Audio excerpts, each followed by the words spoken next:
10 seconds. That's all Vanessa Harlan gave him before security would drag a maintenance worker off the executive floor in This front is a of 40 private meeting. investors State who'd your flown in business. from New York, I'm here to Boston, fix the and problem Dallas you can't to solve. watch her unveil quarterly projections. What have you that would done? cement Harlan Ma'am, it was Dynamics an accident. as the An Midwest's accident? This most is profitable disaster! tech infrastructure firm. Garrett Aldrich didn't argue. He'd learned years ago that arguing with power rarely changed outcomes, only delayed consequences. The Navy work uniform felt heavier under the weight of their stares, fabric worn soft from industrial washers' shoulders, dusted with drywall powder he hadn't bothered brushing off after fixing the climate control vent on the 36th floor. His tool bag sat at his feet, canvas frayed at the corners containing wire strippers and voltage testers, and the kind of practical knowledge that kept buildings running when everyone else had gone home. The executive floor gleamed. Vermont marble stretched beneath recessed lighting that cost more per square foot than most people earned in a week. Glass walls separated the main reception area from the boardroom where champagne flutes waited on brushed steel trays untouched because serious money didn't celebrate until contracts were signed. Beyond those walls, Chicago's skyline cut sharp angles against afternoon clouds, the kind of view reserved for people who made decisions that moved markets.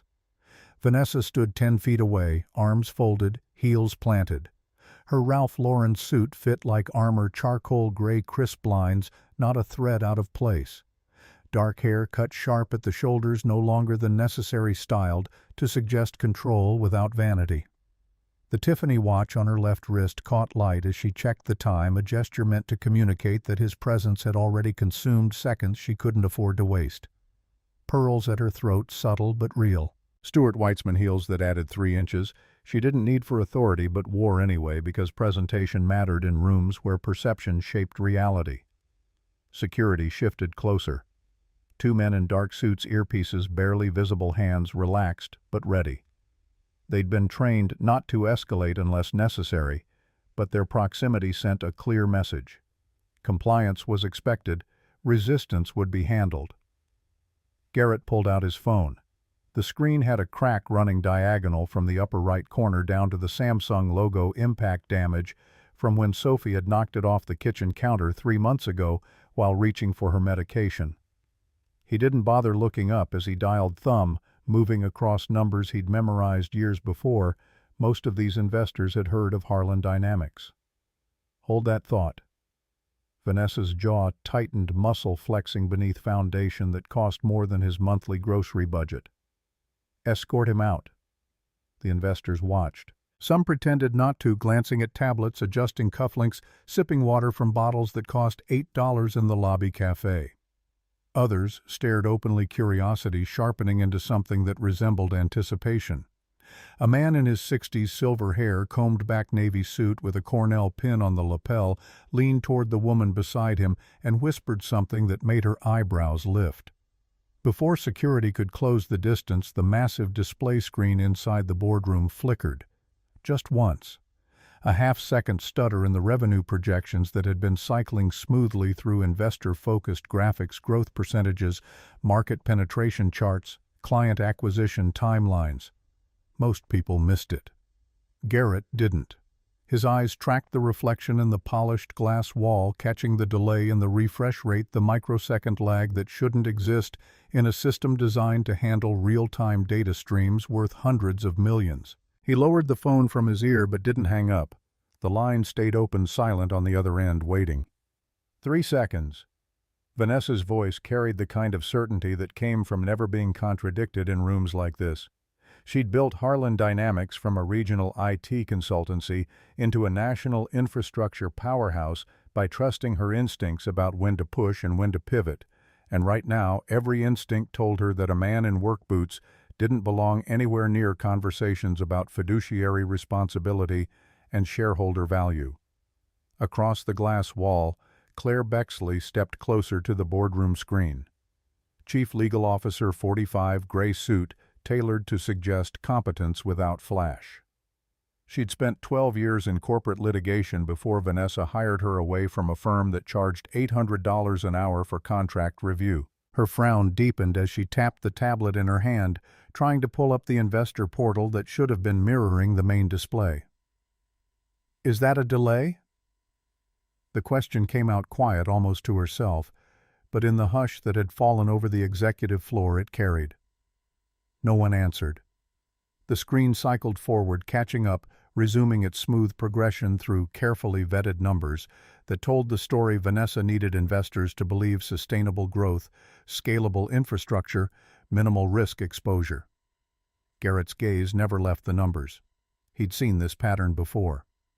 8 years ago, during the final security audit he'd conducted before stepping down, he'd flagged a vulnerability in the legacy authentication cascade, a structural weakness buried so deep in the original code that most engineers wouldn't recognize it unless they'd built the system from scratch. The risk assessment had been clear: if the root partition was ever outsourced to third-party vendors prioritizing cost over security, the entire authentication framework could be exploited through dormant maintenance nodes that no one remembered existed.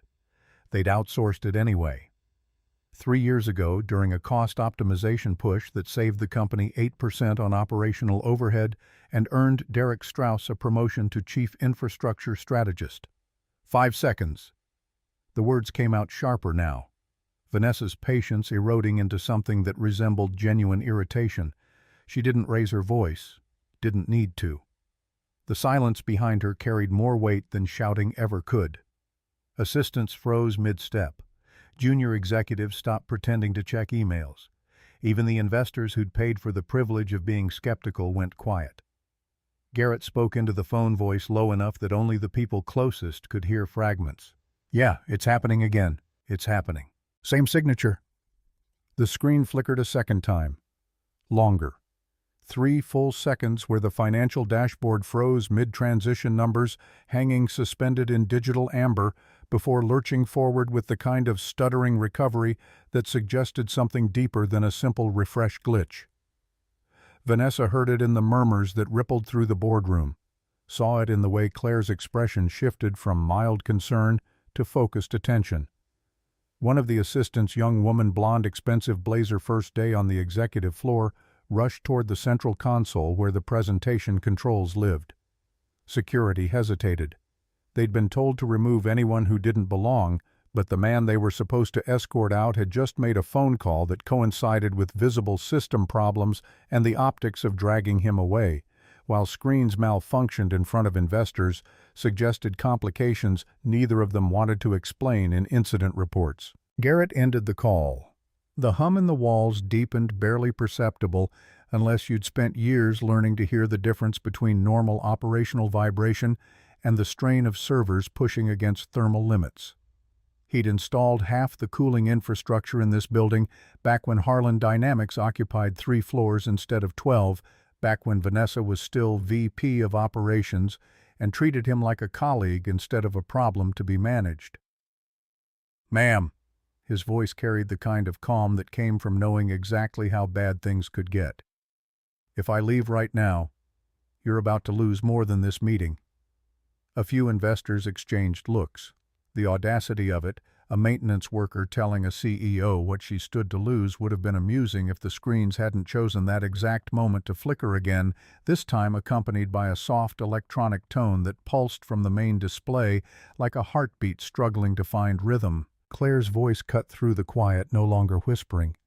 "Rowena, our investor access portals just froze." Not a question, a statement.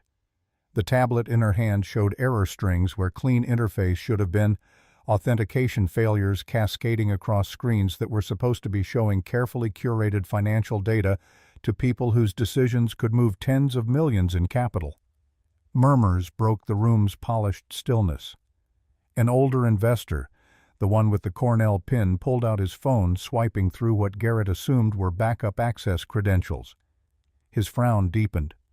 The woman beside him did the same, fingers moving faster, urgency replacing the casual confidence they'd worn when champagne was still the biggest concern. Security still stood beside Garrett, uncertain now, waiting for direction that hadn't come.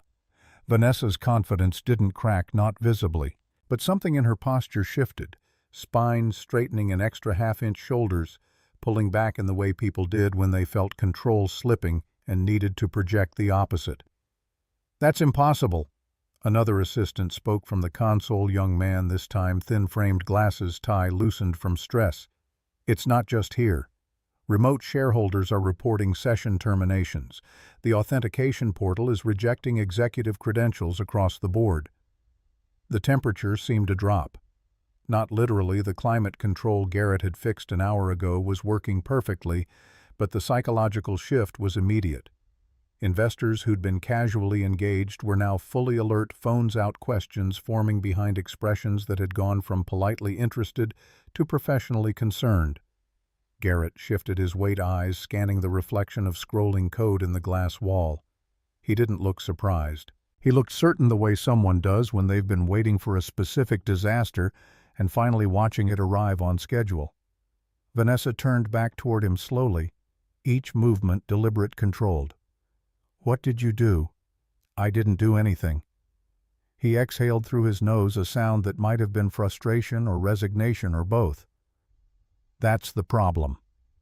The electronic hum thickened, punctuated now by the faint vibration of overworked servers somewhere below their feet, systems straining against loads they weren't designed to handle. The building had been engineered for redundancy, multiple fail-safes layered across critical infrastructure, but redundancy only worked if the foundation itself was secure. And right now, someone was exploiting a crack in that foundation that shouldn't exist unless they knew exactly where to look. Claire studied him carefully, lawyer instincts kicking in, weighing credibility against stakes. "You said again. What did you mean?" Garrett hesitated, then answered evenly. "There's a breach pattern in your legacy architecture. It masks itself as latency before it spreads to authentication nodes." Several executives stared blankly. Technical jargon that might as well have been spoken in another language for all the meaning it carried. But Vanessa understood. He could see it in the way her eyes narrowed, irritation shifting into calculation, the mental gears turning as she reassessed the situation from threat to puzzle to potential catastrophe. "Your maintenance." Her voice dropped lower, words chosen carefully now, each one a probe testing for vulnerability. "You wouldn't even have access to that level of infrastructure." "I don't." Calm, factual. No defensiveness, no pride, just information delivered the way someone might report structural damage they'd discovered but couldn't fix alone. "But I built the layer underneath it." The words landed heavier than they sounded. Silence pressed in thicker, now weighted with implications that rippled outward from a simple declarative statement. An investor near the glass muttered something, built, like the word itself needed verification. The screens flickered violently. Not a subtle stutter this time, but a full system spasm that replaced financial charts with blinking warnings about compromised encryption certificates. Somewhere in the building, an alarm chirped, once sharp and insistent, then died as if someone had hit a manual override before the sound could spread panic beyond the executive floor. Claire's eyes widened, professional composure cracking just enough to show genuine alarm beneath. "Vanessa, if this propagates to client accounts—" "It won't." Garrett interrupted, voice firmer now, carrying the authority of someone who understood the system's architecture better than the people currently trying to save it. "Not yet." Vanessa faced him, fully abandoning any pretense of dismissal. "Explain." He glanced toward the boardroom table where champagne flutes still sat untouched, condensation beating on crystal that cost more than his weekly paycheck. "Your current cybersecurity team patched surface vulnerabilities last quarter, but they never closed the original backdoor embedded in the authentication cascade. It's hidden in a cost-reduced update from 3 years ago." Her jaw tightened. "We invested heavily in that system." "I know." Another pulse rippled through the monitors. The service elevator behind them dinged, doors sliding open to reveal 2 frantic IT analysts rushing out with tablets in hand, faces showing the kind of panic that came from watching critical infrastructure fail in real time and having no idea how to stop it. One of them froze when he saw Garrett. Recognition flickered across his face, confusion mixing with something that looked like relief. "Sir," he started, then caught himself thrown by the Navy maintenance uniform that didn't match the mental image of the man who'd designed the system now falling apart. Vanessa, the breach signature matches an archived protocol labeled GA-09. The analyst's voice came out, rushed words tumbling over each other. It's tagged as the original security framework revision. We thought it was decommissioned. It wasn't. Garrett didn't react outwardly. No satisfaction at being proven right, no smugness at their oversight, just the weight of knowing he'd warned them and been ignored. Claire's gaze sharpened like glass under pressure. GA stands for what? Garrett Aldrich. A low murmur spread across the executive floor, invisible current running through the crowd as understanding clicked into place. The IT analyst swallowed hard, looking between Garrett and Vanessa like he'd just realized he was standing in the middle of something far more complicated than a technical crisis. He designed the first-generation encryption matrix before the public launch. The words came out quieter now, careful, as if speaking too loudly might shatter whatever fragile détente was forming in the space between corporate hierarchy and technical necessity. Several heads turned sharply toward Garrett, now not looking at the uniform, but at the man inside it. Investors who'd written him off as an interruption were reassessing, recalculating, trying to reconcile the maintenance worker who'd nearly been escorted out with the architect whose code was apparently the only thing keeping their portfolios from collapsing. Vanessa's expression hardened, but doubt crept beneath it, visible in the slight hesitation before she spoke. "You left this company nearly a decade ago." "My daughter got sick." He said it simply, no elaboration needed, no justification offered. "I stepped down." The words weren't defensive, just factual. A decision made, consequences, accepted life, recalibrated around what mattered when everything else became noise. Behind the glass, another alarm sounded, longer this time, sustained, the kind of warning that suggested automated systems had detected problems beyond simple latency. Claire stepped closer to Garrett, voice dropping to something that resembled urgency, wrapped in professional courtesy. "Can you stop it?" His eyes returned to the screens where code scrolled faster, now probing deeper layers, testing boundaries with the methodical precision of someone who knew exactly what they were looking for. "Yes, but not from here." Vanessa hesitated. Just a fraction of a second, but visible to everyone watching.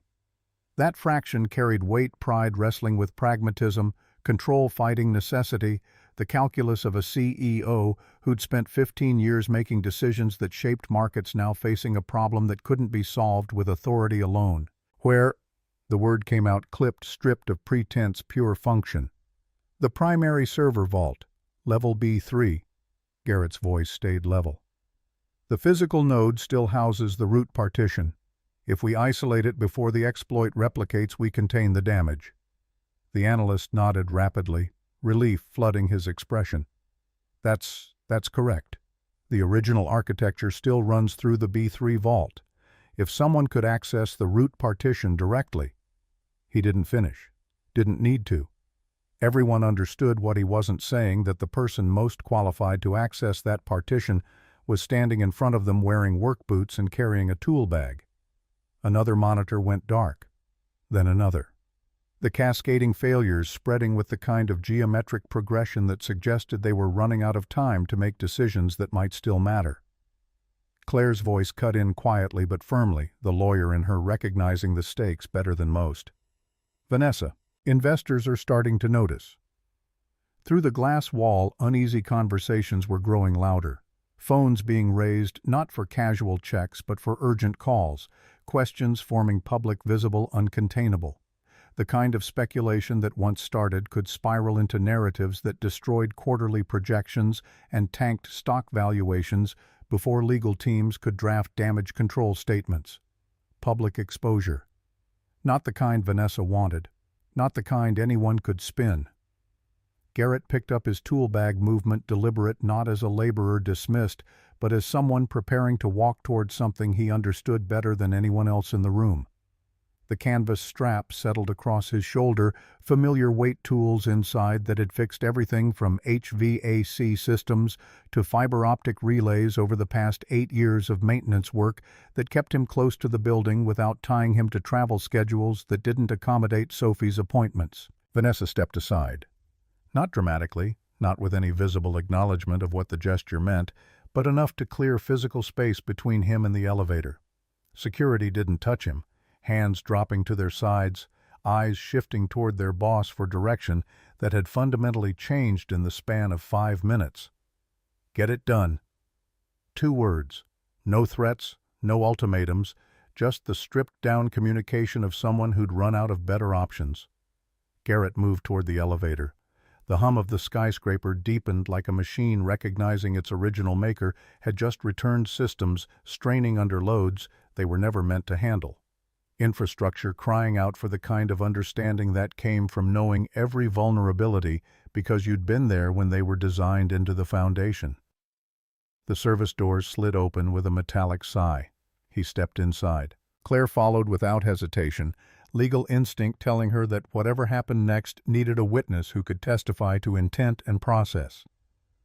After a half-second of hesitation that didn't go unnoticed by the investors still watching, Vanessa followed too, heels clicking against steel flooring as she crossed from marble opulence into the utilitarian space where maintenance workers traveled when they needed to move through the building without disturbing the polished surfaces above.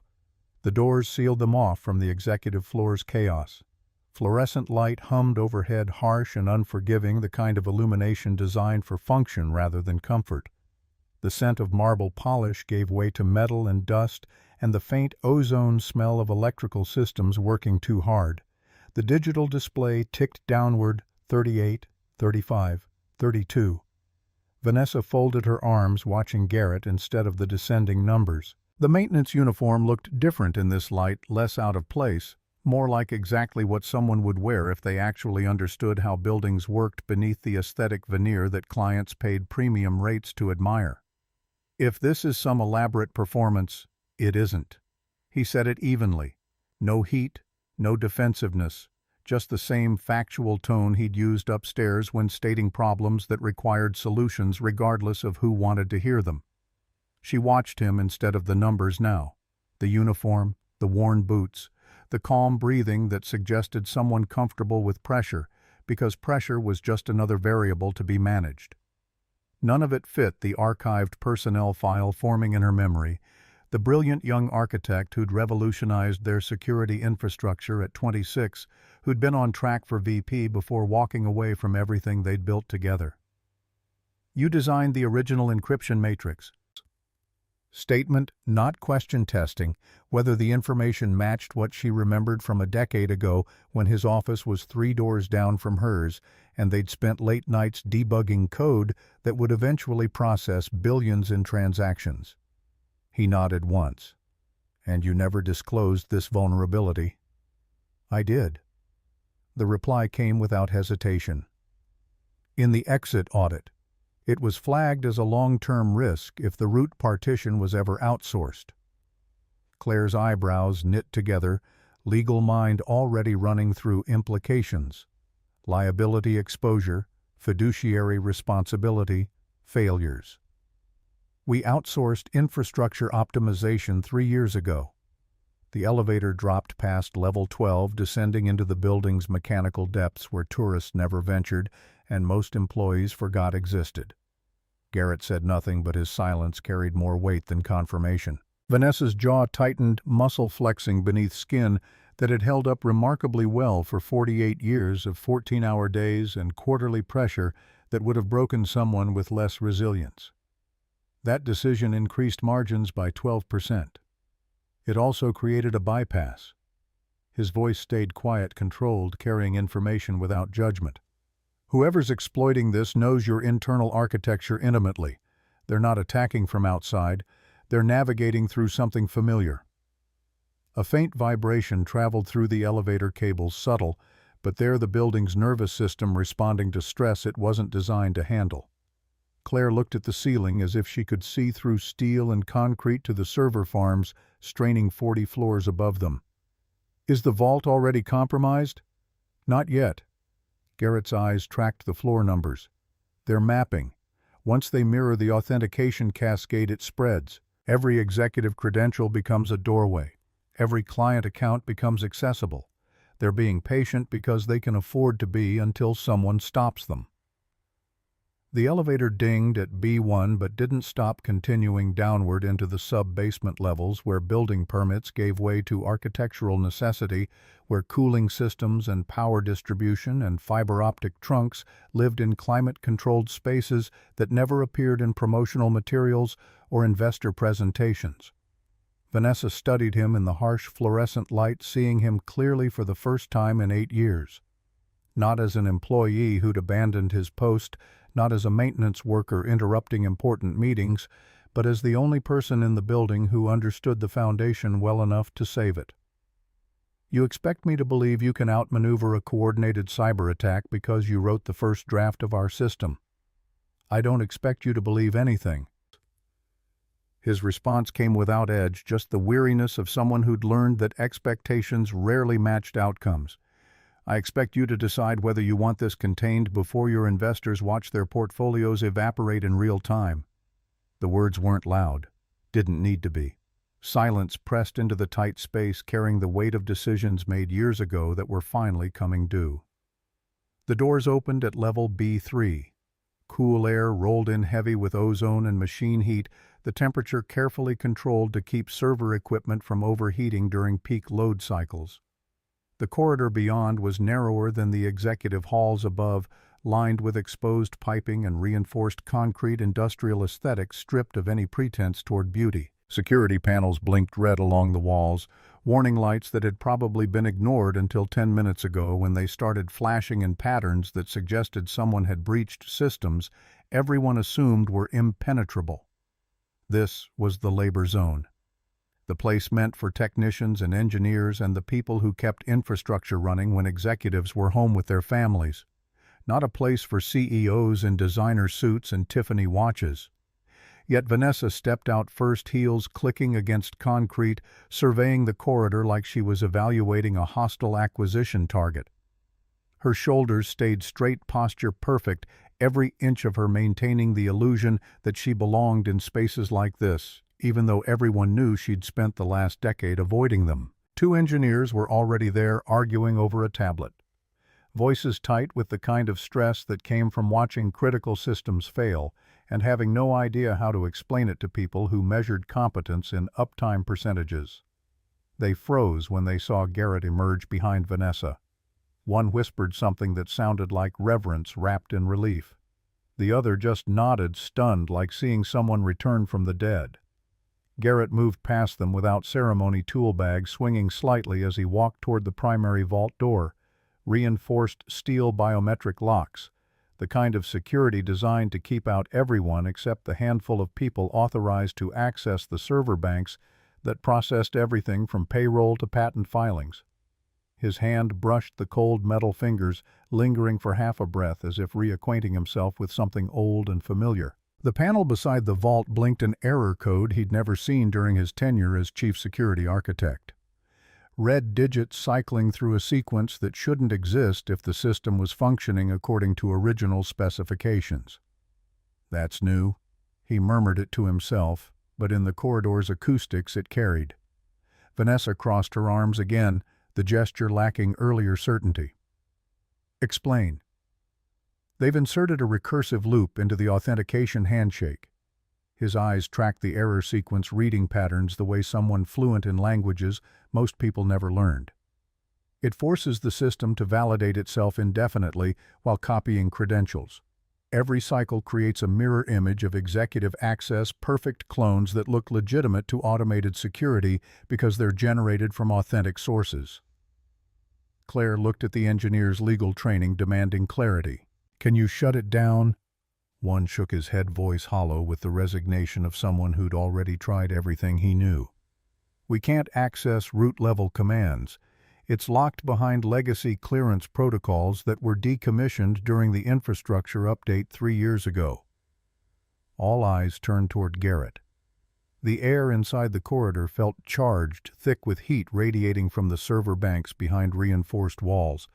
A low mechanical roar vibrated underfoot, constant and alive, the sound of machines working beyond capacity. Vanessa's voice dropped, stripped of pretense. Do you still have clearance? No. Simple. Direct. Then, but I have something better. He set his tool bag down and unzipped it with movements that suggested routine muscle memory from years of field work that didn't require thinking about which pocket held which instrument. Inside were standard maintenance tools, wrenches, insulated gloves, wire testers, and a small diagnostic tablet far older than the sleek devices the engineers carried. Scratched screen, outdated operating system, the kind of equipment that should have been recycled years ago, but had been kept because it still worked when nothing else did. The engineers exchanged doubtful glances. That device isn't even on our current network. It doesn't need to be. Garrett pulled out the tablet, fingers moving across the cracked screen with the confidence of someone who'd used this exact hardware to troubleshoot problems that would stump teams of consultants charging premium hourly rates.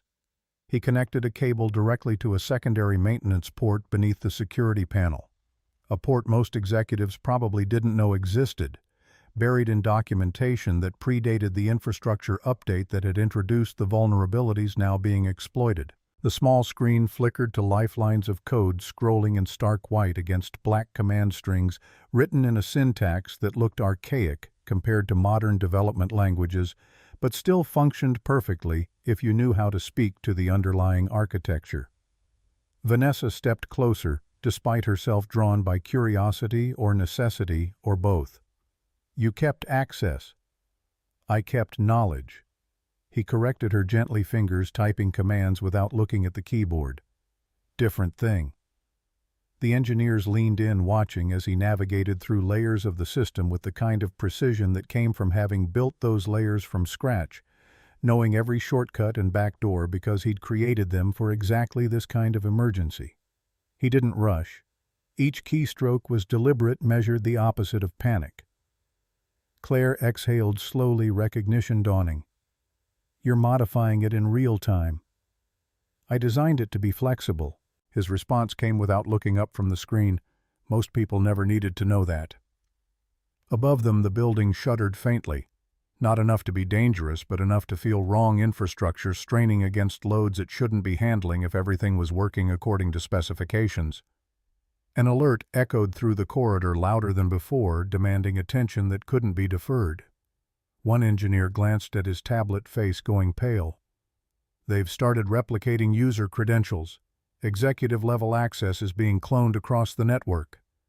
Vanessa's composure cracked at last, professional mask slipping enough to show genuine alarm beneath. "How long?" "Minutes." The engineer's voice shook slightly. "Maybe less."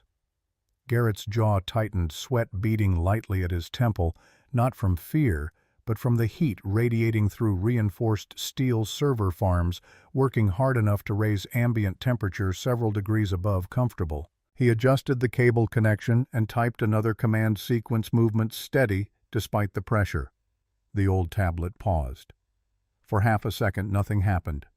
Systems processing, evaluating, deciding whether to accept instructions from hardware that shouldn't have authority but carried credentials buried so deep in the original code that even comprehensive audits had missed them. Then the recursive loop on the main panel froze mid-sequence, error codes stuttering like a heartbeat caught between beats. The engineers stared, disbelief mixing with hope. "It stalled." Vanessa didn't smile, didn't relax. But for the first time since the screens had started flickering upstairs, she looked at Garrett not as an intruder or a problem or even a former colleague, but as the only person in the room who understood the battlefield they were standing on well enough to navigate it without a map. The vault door's security panel blinked from red to amber status, shifting from critical failure to controlled intervention systems, recognizing authority they'd been programmed to obey, even when that authority came from equipment everyone else had forgotten existed. The stalled code held for 3 seconds before a new line of script attempted to overwrite it. Faster, sharper, more aggressive than the initial probe.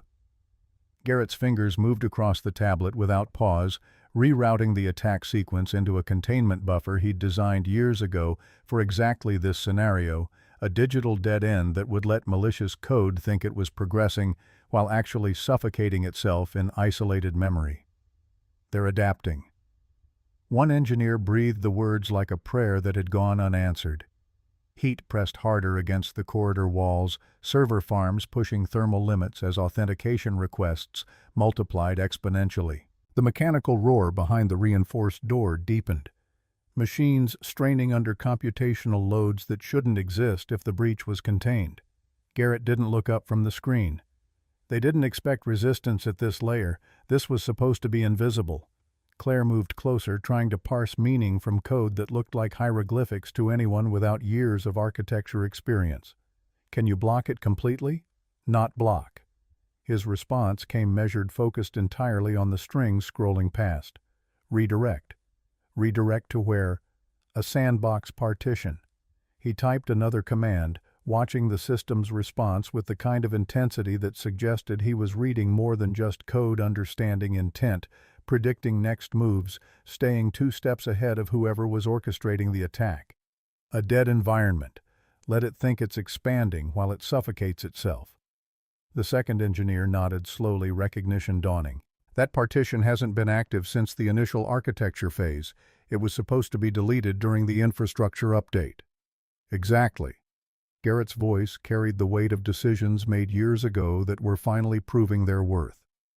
Hidden in plain sight, marked for deletion, but never actually removed, because the deletion protocols required root access that got locked behind the same legacy clearance they were trying to streamline away. The old diagnostic tablet hummed in his hands, battery indicator already dropping under the strain of processing commands that demanded more power than the outdated hardware was designed to deliver. He adjusted a setting, bypassing a security layer that hadn't been documented in any manual written since he'd left the company. Vanessa caught it, the way his fingers moved with absolute certainty through pathways that shouldn't exist in current system maps. "That access path isn't listed in our documentation." "It wouldn't be." "It wouldn't." No apology in the statement, just acknowledgement of reality. "I buried it." Her gaze sharpened, not with anger but calculation. "Why?" "In case someone powerful decided short-term optics mattered more than long-term security." The words landed without accusation, simply describing a possibility he'd prepared for, because experience had taught him that institutional memory failed faster than infrastructure. A tremor ran through the floor, subtle but unmistakable. One engineer checked his tablet again, urgency bleeding into his movements. "Credential replication is accelerating. It's copying executive-level access patterns." Claire's voice dropped, lower tension pulling her shoulders tight. "If that reaches investor accounts, it won't." Garrett said it again, though this time strain crept beneath the steadiness. The main panel flashed red, then white, cycling through warning states as the malicious code tried new vectors, probing for weaknesses in the containment he'd erected. Above them, faint through layers of steel and concrete, a chorus of notifications began echoing from upper floors. Phones buzzing, alerts firing across devices as automated monitoring systems detected anomalies too significant to ignore. Investors noticing something wasn't right, asking questions that would multiply into narratives beyond anyone's ability to control. Public. Visible. Exactly what Vanessa had feared most. She stepped back half a pace, absorbing implications, while maintaining the exterior composure that had carried her through hostile board meetings and aggressive acquisition attempts. "If this leaks outside this building," "It already has." Claire's interruption came flat, stripped of comfort. "Social feeds are asking why our stock preview stream paused mid-presentation." The CEO inhaled slowly, fighting the instinct to regain control through force of will. Authority didn't function against invisible code, couldn't command servers to ignore exploitation, couldn't demand that reality conform to quarterly projections. For someone who'd built an empire on the principle that decisive action shaped outcomes, the helplessness was visceral. Garrett adjusted the cable connection, sweat rolling down his temple and disappearing into his collar. His breathing remained measured despite the heat, the pressure, the knowledge that every second of delay gave the attack more time to replicate across systems designed to trust credentials that looked legitimate. The sandbox partition blinked into partial existence on the tablet screen, digital containers slowly materializing as outdated hardware struggled to execute commands that pushed it beyond factory specifications. "Almost." The word came out quiet more to himself than the people watching. The engineers leaned closer, watching the progress bar crawl forward with agonizing slowness. The attack script hesitated again, confused by the rerouting algorithms trying to understand why expected pathways had suddenly redirected into unfamiliar territory. For a moment it appeared to retreat malicious code pulling back, as if whoever was controlling it had recognized the trap. Then a new burst of commands slammed into the authentication cascade, hitting with enough force that the main panel's display flickered and reset, cycling through boot sequences that shouldn't trigger unless something catastrophic had happened at the hardware level. "They've escalated." The first engineer's voice shook slightly. "This isn't random anymore. Someone knows the original framework well enough to—" He didn't finish. Didn't need to. Need.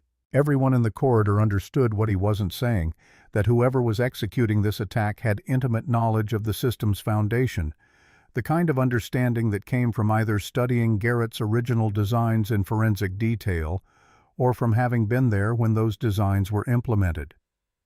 Garrett's jaw tightened, muscle flexing, as recognition settled into certainty.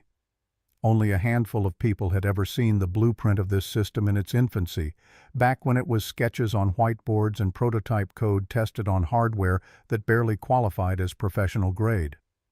Only a few understood how its foundation intertwined with corporate identity layers, authentication cascades built to handle thousands of simultaneous access requests without creating bottlenecks that would slow legitimate business. He typed a final string of commands and pressed enter with more force than necessary. Nothing happened. The corridor seemed to hold its breath, heat pressing down from ventilation, struggling to keep pace with thermal output from server banks working triple their normal load. Then the recursive loop shattered into fragmented code attack sequence, redirected cleanly into the dormant sandbox partition. On the main panel, red warnings softened to amber error states transitioning to controlled intervention. The engineer stared in disbelief, tablet forgotten in his hands. "It's isolated, replication contained." Above them, the faint chorus of notifications diminished automated alerts, recognizing that whatever crisis had triggered warnings was being addressed, systems stabilizing into patterns that suggested human intervention rather than cascading failure.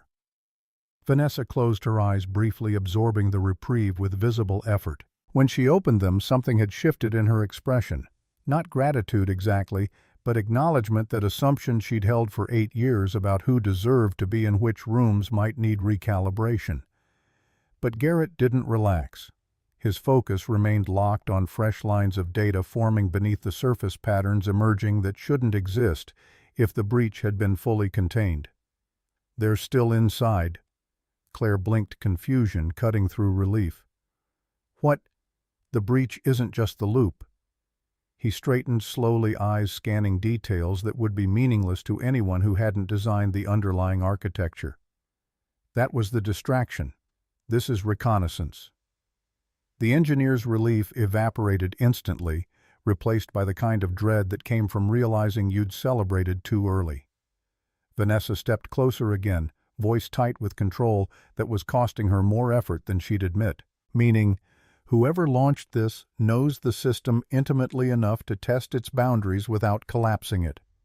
His voice remained level, but something colder threaded through it now, the tone of someone recognizing a pattern they'd hoped never to see. They were measuring response time, mapping who intervened. Claire's expression shifted from concern to calculation. "Mapping you." He didn't answer immediately. The sandbox partition stabilized on the tablet screen, holding the malicious code in suspended isolation. But in the lower corner, another anomaly blinked faintly, small enough that no one else noticed, a secondary ping originating not from outside the firewall, but from within the corporate network itself.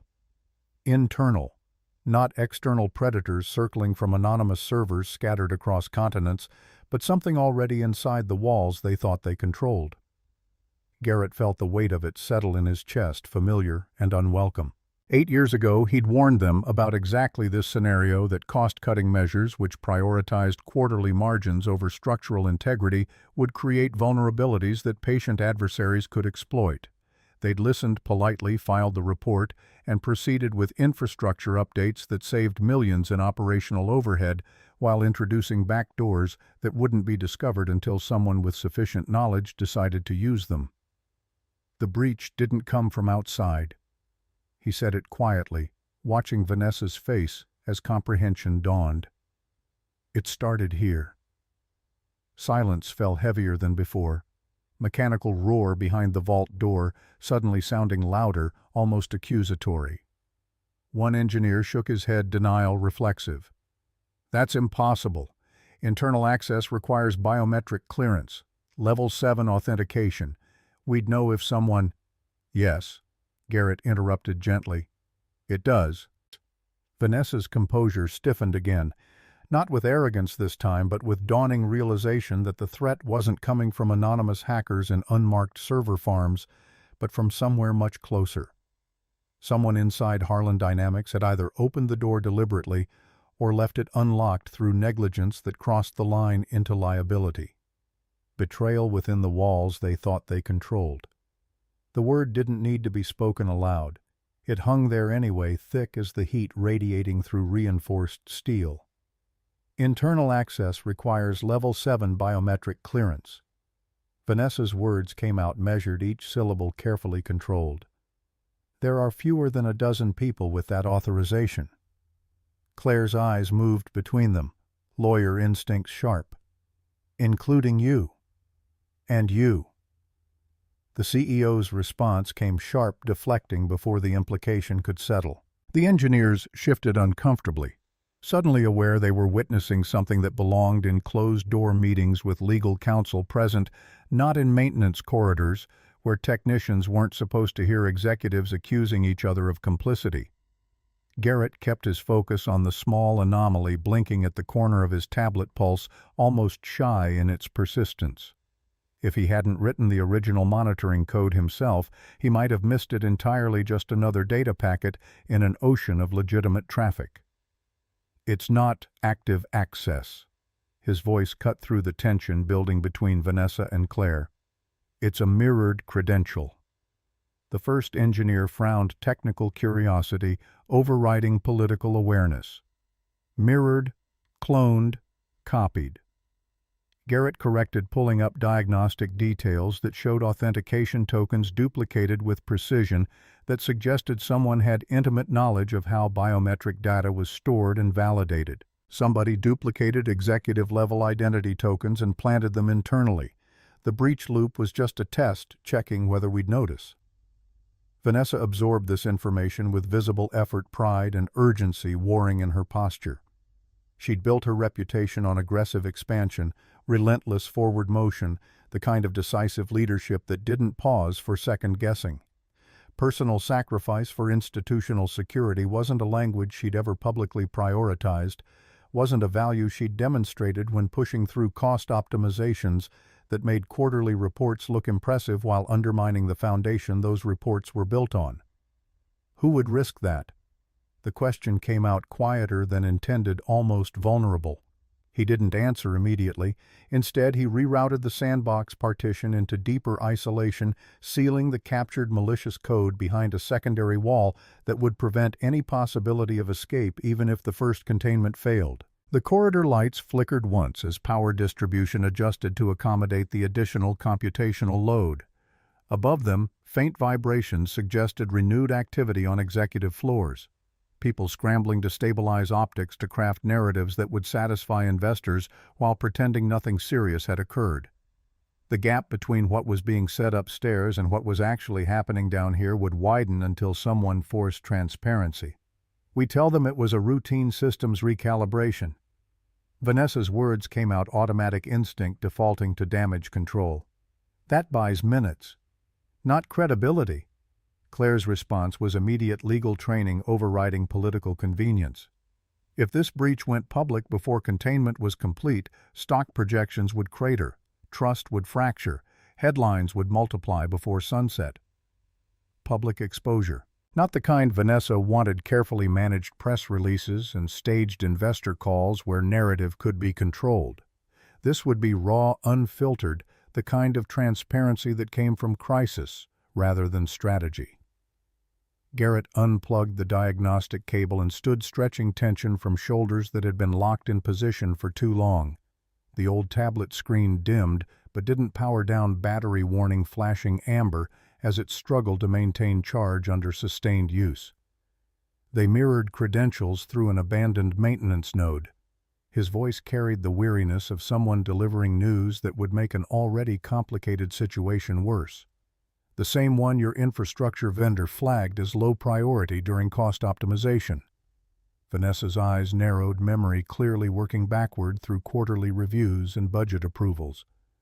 That was reviewed, documented. On paper. The distinction mattered, hanging in the air between them like evidence in a trial neither wanted to face. The engineer nearest him swallowed hard. We signed off on that after executive approval. The vendor said the node was redundant, that maintaining it cost more than the security benefit justified.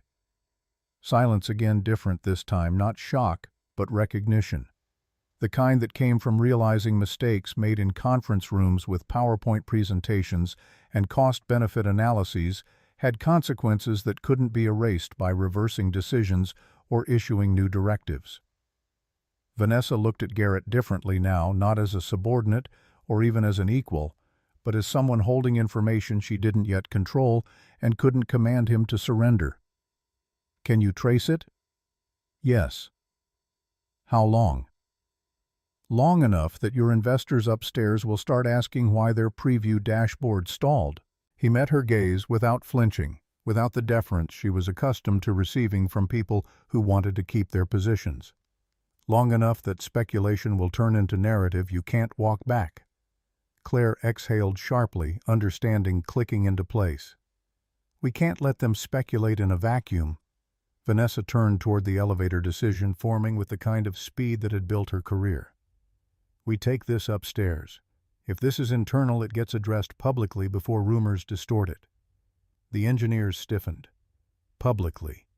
In front of the same investors who'd been sipping champagne 20 minutes ago, expecting carefully curated financial projections, and instead getting front-row seats to corporate crisis management. Garrett watched her carefully, reading the shift in posture, the micro-adjustments in expression that suggested she was running calculations about risk and reward, about what kind of transparency would stabilize confidence versus what kind would trigger panic. You humiliated me in front of them. He said it calmly. Statement of fact rather than accusation. If we handle this quietly, they'll never understand how close this company came to collapsing. She met his gaze, and for a moment something almost resembling respect flickered across her features. You want acknowledgement. I want accountability. The correction came firm but not aggressive. There's a difference.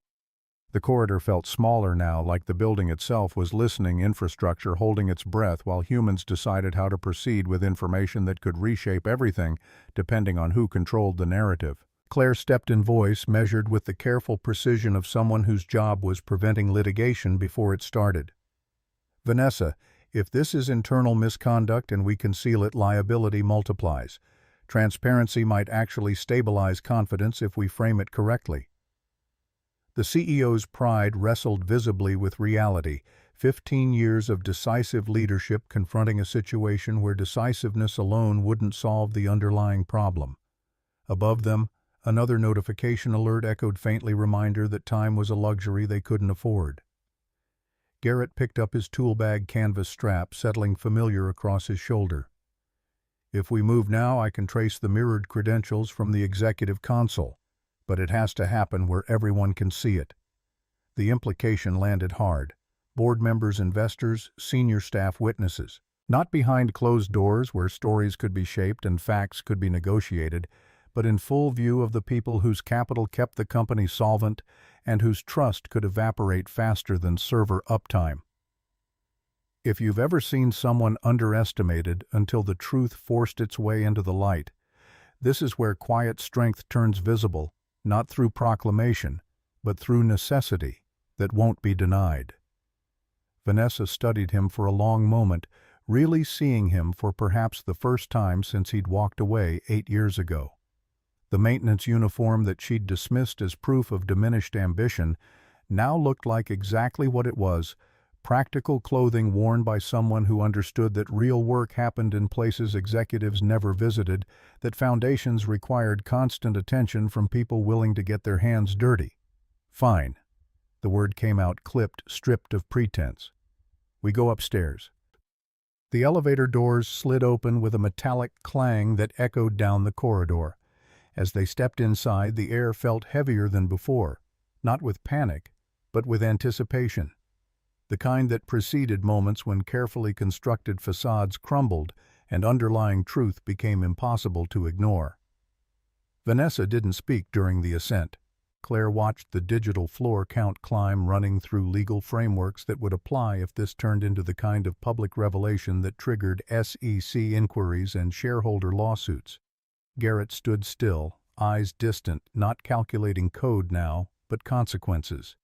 Because if the trace revealed what he suspected, this wouldn't just be a cybersecurity issue. It would be exposure of decisions made for profit, of warnings ignored to protect quarterly reports, of vulnerabilities buried because acknowledging them would require admitting that aggressive expansion had come at costs no one wanted to quantify. The elevator dinged at the executive floor. Doors opened to a wave of anxious voices and glowing screens. Investors clustered near glass walls, with phones out, murmuring among themselves with the kind of controlled urgency that preceded capital flight. Board members stood near the central console, tension visible in every rigid posture. The moment the group stepped out, Vanessa first, then Garrett, then Claire, conversation stalled. All eyes turned toward them. 40-plus people watching the CEO emerge from basement levels, accompanied by a maintenance worker and her chief legal officer. The juxtaposition was stark enough to command attention without words.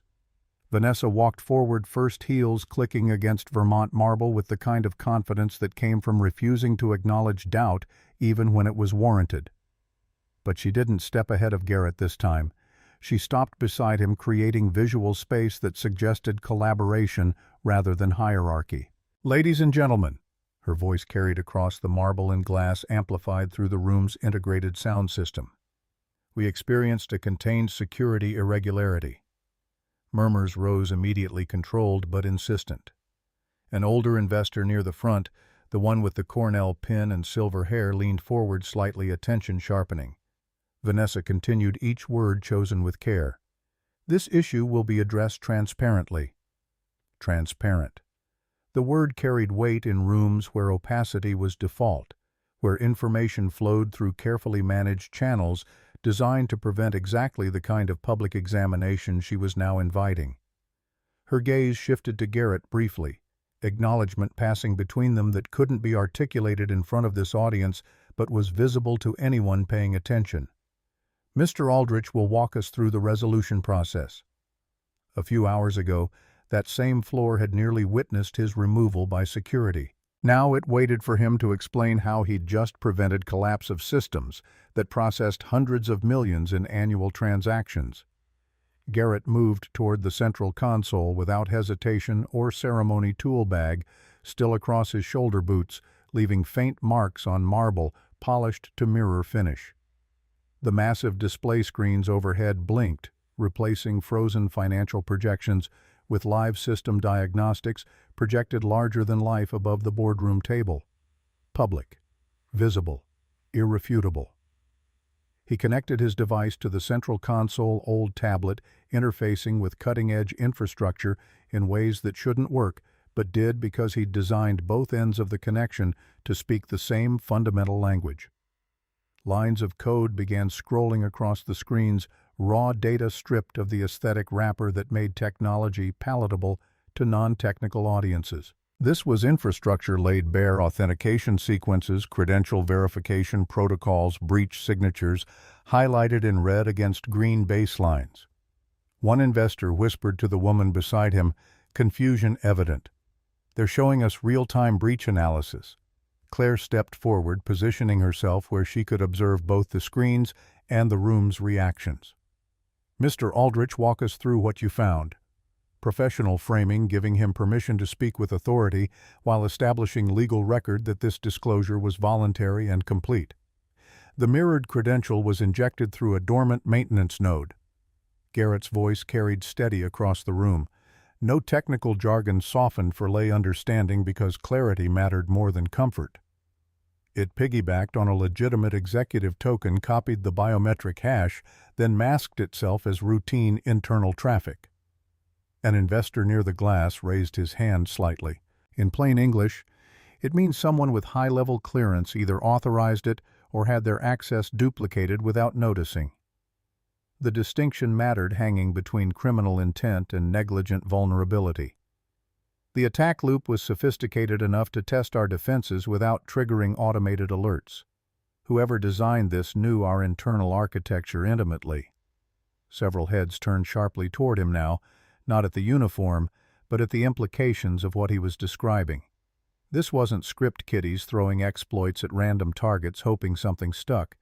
This was surgical, precise, the kind of operation that required inside knowledge or extensive reconnaissance. Garrett typed another command, isolating anomalies in the data stream. "Can you decrypt that credential identifier?" He glanced at Vanessa, giving her one last opportunity to stop what was about to happen. Once he decrypted the mirrored token and displayed it publicly, there would be no walking back, the exposure, no private conversations that could reshape narrative before it calcified into record. She held his gaze for half a breath, then nodded once. Permission granted. Consequences accepted.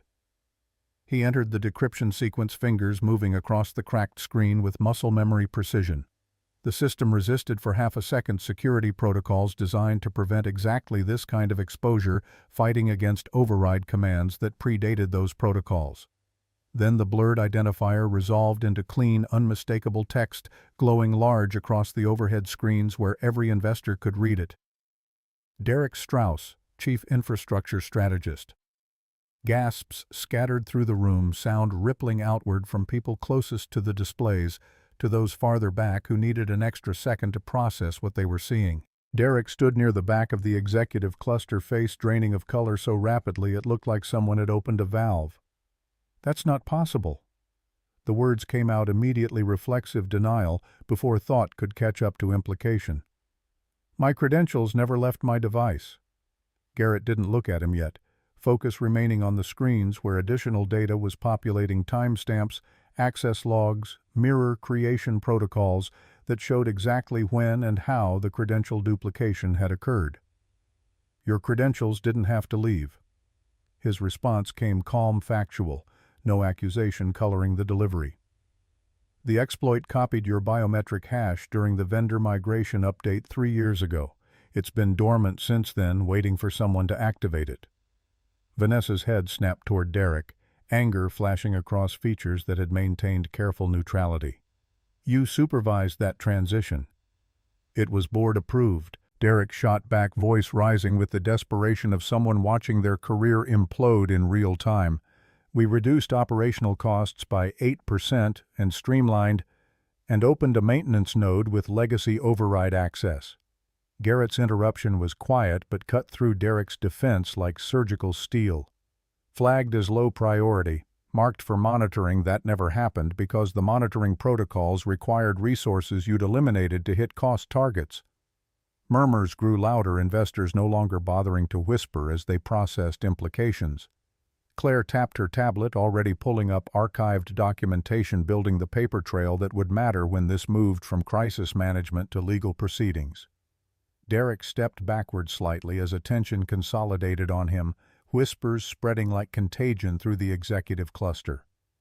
"This is circumstantial. You're projecting authority because you wrote some old code. I wrote the foundation," Garrett corrected quietly, finally turning to face him directly. "And foundations remember who alters them." A faint tremor of approval moved through the room, not applause but recognition.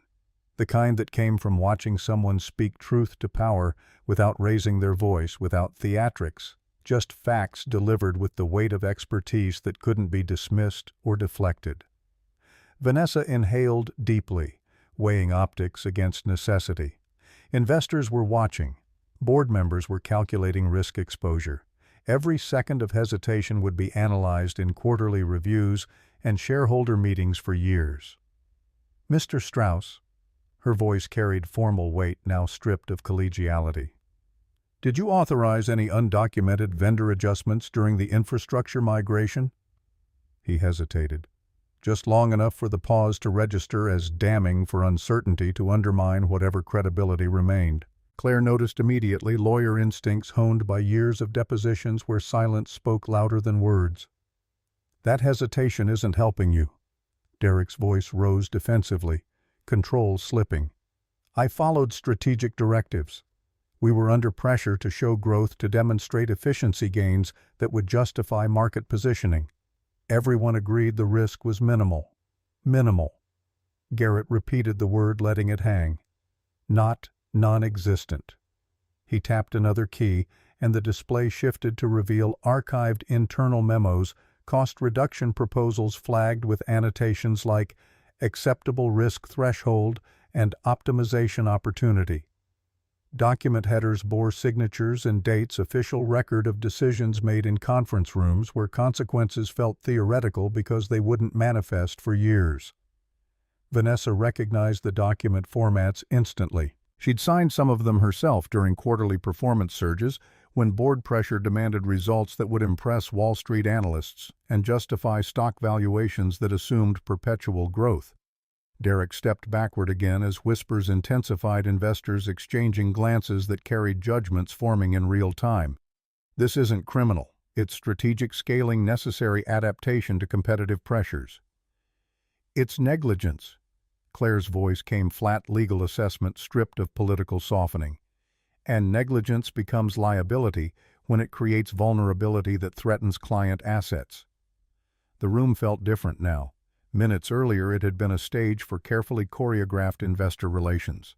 Now it was a tribunal exposure happening in full view of people whose capital kept the company solvent and whose trust could evaporate faster than server uptime. Vanessa straightened authority, recalibrating not through dominance, but through acknowledgement that transparency, however uncomfortable, was the only path forward that didn't end in catastrophic loss of credibility. "Mr. Strauss, pending immediate internal review, your system access is suspended effective now." Shock rippled through the executive floor, impact visible in faces that had expected many outcomes, but not public termination before the champagne had even been poured. Security moved not toward Garrett this time, but toward Derek, hands professional but firm, as they positioned themselves to escort him away from systems he could no longer be trusted to access. The irony wasn't lost on anyone. 20 minutes ago, these same security officers had been prepared to remove a maintenance worker for interrupting important proceedings. Now they were removing an executive whose decisions had nearly collapsed the infrastructure those proceedings depended on. Derek sputtered, face flushing. "You can't do this in front of investors." "We already are." Vanessa's response came cold, final, the voice of someone who'd made a decision and wouldn't be swayed by appeals to propriety or protocol. Security escorted him toward the elevators, his protests fading into polished distance as doors closed and sealed him away from the floor where his career had just ended, in front of 40 witnesses who would carry this story into boardrooms and investment committees across 3 states. The screens still glowed with trace data evidence, transparent and irrefutable, the kind of documentation that would survive legal challenges and audit inquiries because it had been generated and displayed in real time with no opportunity for retrospective editing. But Garrett didn't relax. His focus remained on the tablet where secondary data was forming beneath the surface patterns that suggested Derek's compromised credentials were symptoms of a larger problem rather than the problem itself. "The breach isn't just the loop." His voice cut through the murmurs still processing Derek's removal. "That was the distraction." Claire turned sharply. "Meaning?" "This was reconnaissance." He pulled up fresh data streams showing outbound connection attempts that had been masked beneath the more obvious attack signatures. Whoever launched this knows the system well enough to test boundaries without collapsing it. They were measuring response time, mapping who intervened. Vanessa's expression shifted from relief to renewed concern. "Mapping you?" He didn't answer directly. Instead, he isolated a ping that had been attempting to establish external communication, subtle enough to hide beneath normal traffic patterns, patient enough to wait for moments when automated monitoring was focused on more obvious threats. The mirrored credentials were step one. He gestured toward the outbound attempt displayed on screen. This is step two. Someone's trying to export architectural data while we're distracted cleaning up the mess they created. Claire's fingers tightened around her tablet. If that data reaches external servers, it hasn't yet. Garrett's interruption carried the weight of certainty rather than hope. But it will, unless we redirect it the same way we contained the loop. An investor stepped forward, older man with sharp eyes that had evaluated risk across 4 decades of technology investments. You're saying this attack has multiple layers, that what we just witnessed was a feint. I'm saying whoever designed this is sophisticated enough to create noise that draws attention while the real objective proceeds quietly. Garrett met the investor's gaze without deference, speaking as one professional to another rather than subordinate to authority. And they're betting we'll celebrate stopping the obvious threat without looking for the one that actually matters. The room went quieter, different quality to the silence now. Not shock, but focus attention, consolidating on screens that had shifted from showing crisis resolved to crisis evolving. Vanessa absorbed this with visible effort, every instinct trained to command outcomes, now confronting a situation where outcomes depended on technical expertise she didn't possess and couldn't fake. What do you need? Time. Simple answer to complex question. And authorization to trace the outbound connection before it completes. If I can isolate the receiving endpoint, we'll know who's orchestrating this. How long? Garrett glanced at the old Timex on his wrist, 4:35 p.m., 15 minutes until Sophie's school ended, and he was supposed to be there for pickup. Depends on how many layers they've buried the endpoint under. Could be minutes, could be longer. Claire stepped closer, legal mind already working through implications. If we trace this publicly in front of everyone, there's no controlling the narrative afterward. Whatever we find becomes immediate record. Vanessa looked from Claire to Garrett to the screen still displaying authentication signatures that proved internal compromise. She'd built her career on controlling information flow, on shaping narratives before they could shape themselves, on managing perception as carefully as she managed quarterly earnings. But control was an illusion when the foundation itself was compromised. And the only person who understood that foundation well enough to save it was standing in front of her, wearing work boots and carrying 8 years of warnings she'd ignored. Do it. 2 words, clean and final. Publicly. Let them see everything. Garrett nodded once, then turned back to the console and began setting up the trace. The trace initiated with a soft pulse across the overhead displays, digital pathways lighting up like arterial maps tracking infection through a body. Garrett's fingers moved across the tablet with practiced efficiency, routing the outbound connection attempt through monitoring protocols that would record every hop, every server, every attempt at obfuscation. 40 investors watched screens they didn't fully understand, displaying data that would determine whether their capital remained sound or became cautionary tales in risk management seminars. The executive floor had transformed from showcase to operating theater, polished surfaces reflecting tension that couldn't be hidden behind professional facades. Claire positioned herself where she could observe both Garrett's work and the room's reaction, lawyer instincts, cataloging who looked concerned versus who looked calculating, who was already composing exit strategies versus who was committed to seeing this through regardless of outcome.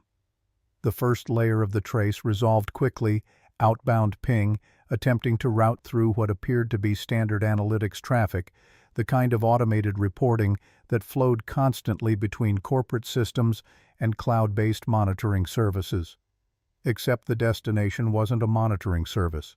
It was a shell company registered in Delaware with no physical address, and incorporation papers filed 3 months after the infrastructure migration that had introduced the vulnerabilities Derek's decisions had created. It's routing through a third-party analytics wrapper. Garrett's voice carried across the room without effort.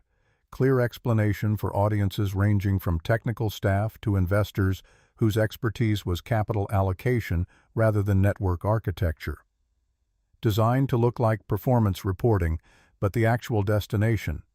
He typed another command, peeling back the wrapper to reveal the next layer underneath. The screen updated, showing a secondary server that belonged to a private equity holding company most people in the room would recognize from acquisition attempts that had been politely declined 2 years running. Murmurs spread faster now, recognition sparking connections that transformed technical crisis into something more dangerous, corporate espionage with faces and names attached. One investor near the front spoke loud enough to be heard across marble and glass. "That's not a vendor, that's Stratton Industrial." Vanessa's posture went rigid, shoulders pulling back in the involuntary response of someone whose worst suspicions were being confirmed in real time. Stratton Industrial Partners had attempted to acquire Harlan Dynamics twice in 5 years, offers that looked generous on paper, but came with terms that would have gutted the company's independence and turned it into a subsidiary absorbed into a portfolio of similar acquisitions. The second attempt had been particularly aggressive. Hostile takeover language wrapped in partnership rhetoric. Board pressure applied through investors who'd been promised returns that required accepting Stratton's terms. Vanessa had fought it personally, burning political capital and leveraging relationships to maintain control. The victory had been celebrated in trade publications as proof that smaller firms could still resist consolidation pressure from larger competitors. Apparently, Stratton had decided that if they couldn't buy Harlan Dynamics, they'd weaken it enough to make future acquisition attempts succeed.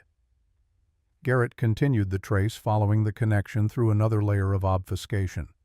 This time a server cluster that appeared to be located somewhere in Northern Virginia based on routing signatures, but without completing the handshake he couldn't confirm exact geographic coordinates. Claire was already typing on her tablet, pulling up corporate registration documents, acquisition history, anything that would establish clear connection between the shell company and Stratton's known holdings. "If we can prove direct ownership of that shell, we will." Garrett didn't look up from his screen. "But first we need to let them think the probe succeeded. If we cut the connection too early, they'll know we traced it and destroy evidence on their end." The engineering team that had followed them up from B3 exchanged nervous glances.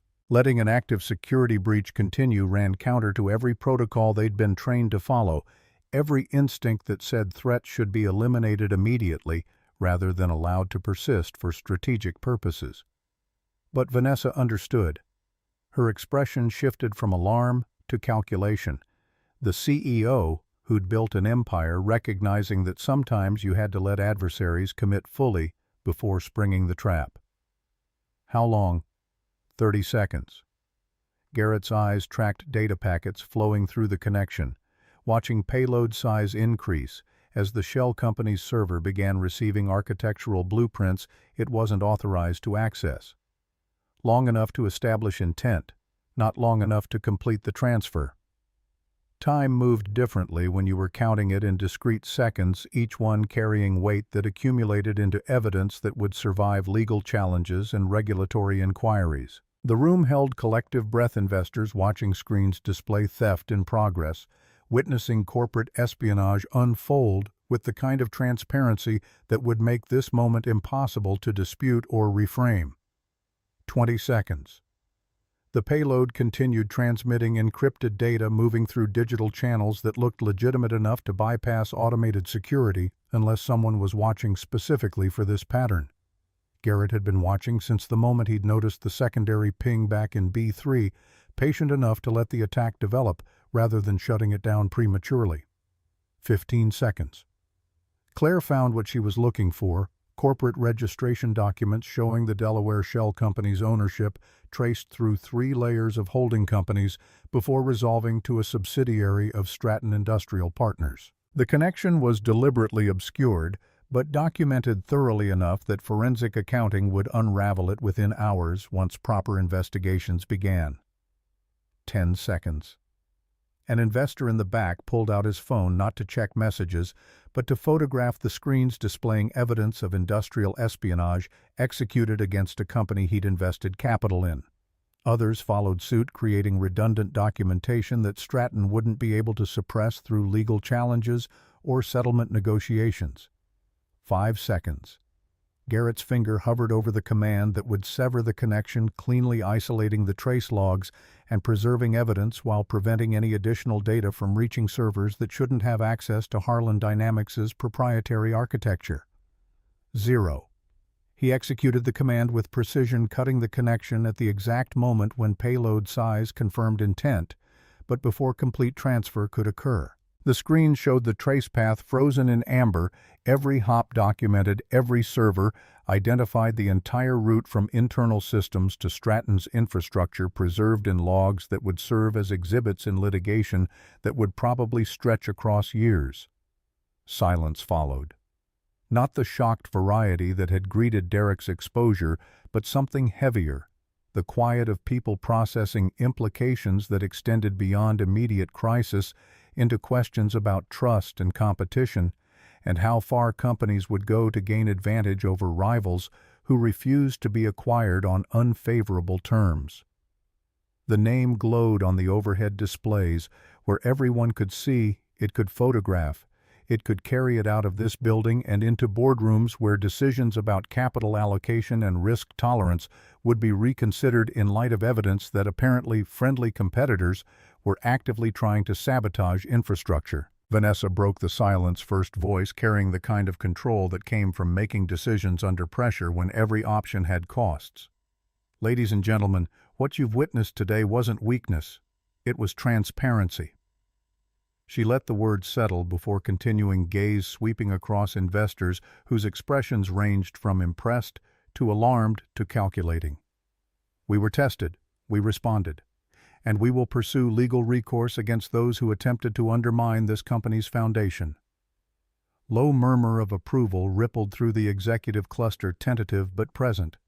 This wasn't the carefully choreographed presentation they'd expected when they'd flown to Chicago for quarterly previews.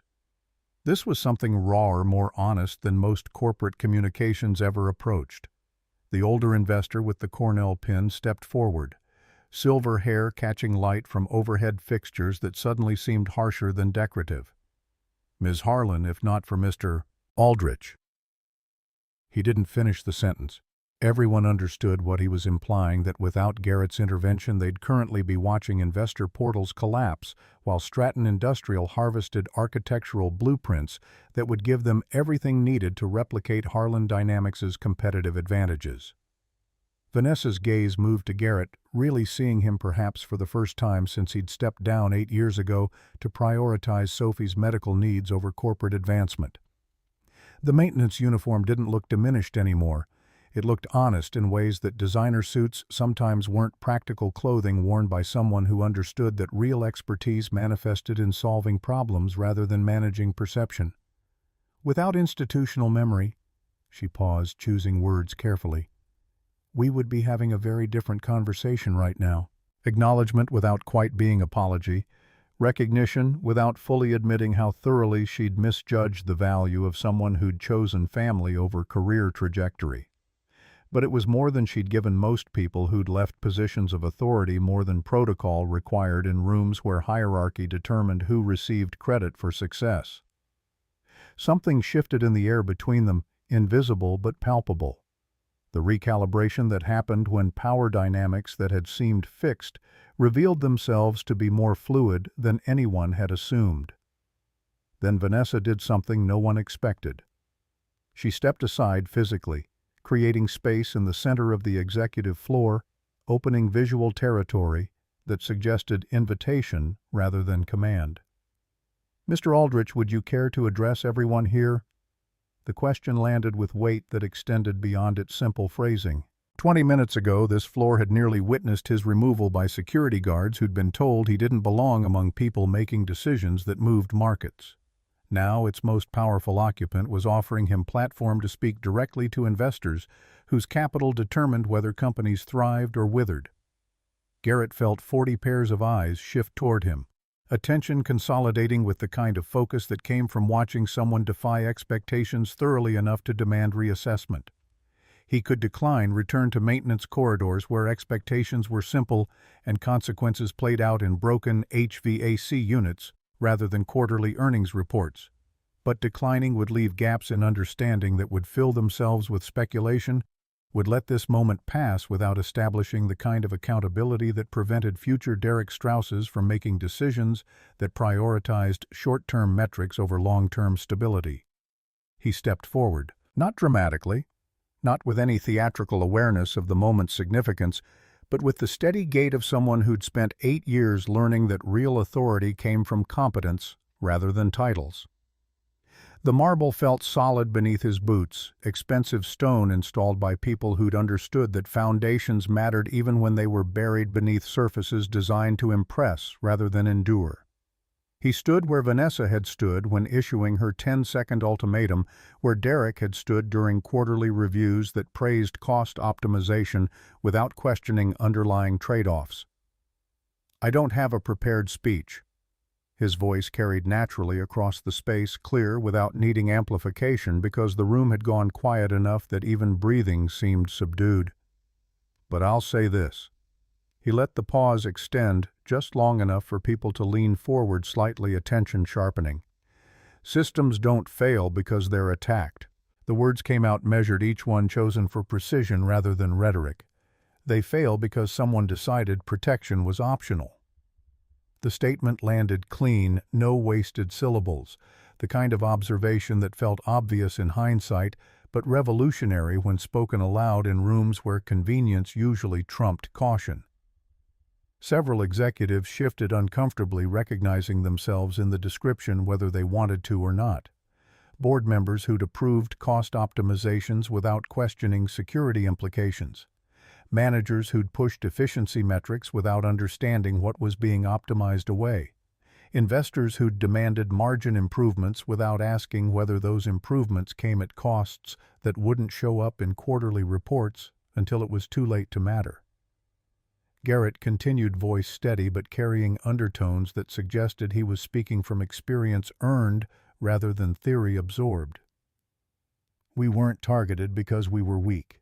We were targeted because someone believed we'd prioritize appearance over structure."